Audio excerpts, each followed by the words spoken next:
Hi, I'm John Lieber, and this is U.S. Politics in a little over 60 seconds. So what we saw yesterday in the Capitol building in Washington, D.C. was completely without precedent in United States political history. And just on a personal note, it was really upsetting to see people wandering around the halls of Congress and disrespecting the building.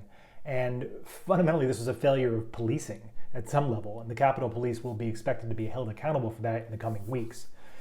But what you saw yesterday was not in any way equivalent to, but is on the same spectrum as a lot of the same political protests that we've seen over the last couple of years, starting with the invasion of the Capitol complex during the Kavanaugh confirmations, and extending to the riots and protests that we saw over the summer, including the takeover of several blocks of downtown Seattle.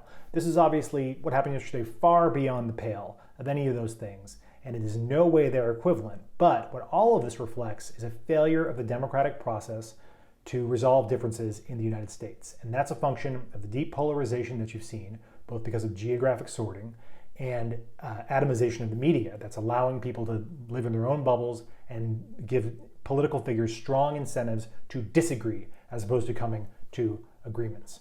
So going forward, Trump is clearly going to be very influential with a large base of the Republican Party.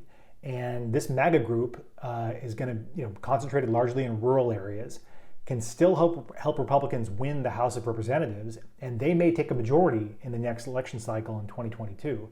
But it's going to be a growing problem at the statewide level. And in 22, you've got either incumbent Republicans or open seats in Ohio, Wisconsin, Pennsylvania, Florida, and North Carolina.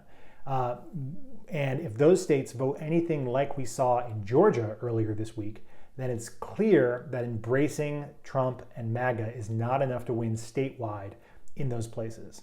Now, Republicans won't lose all of those seats, but if Trump does decide to play in the primaries, it could cost them electorally going forward in the Senate, even as they take back the House.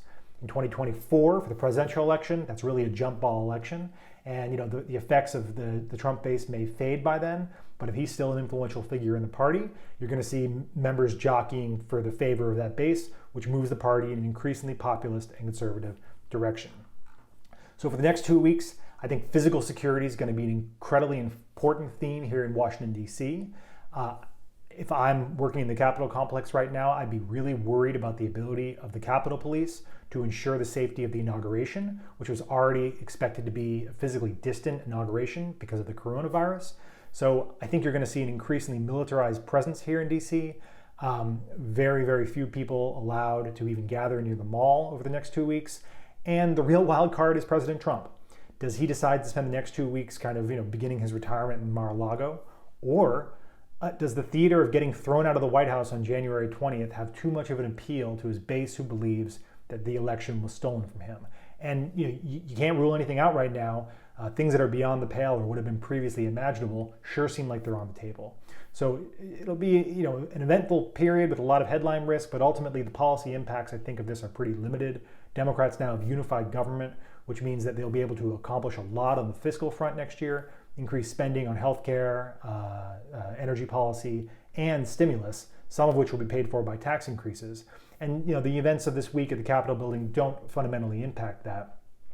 And I also wouldn't expect to see a lot of new policy changes over the last 2 weeks of the Trump administration, as everybody just kind of prepares to move on.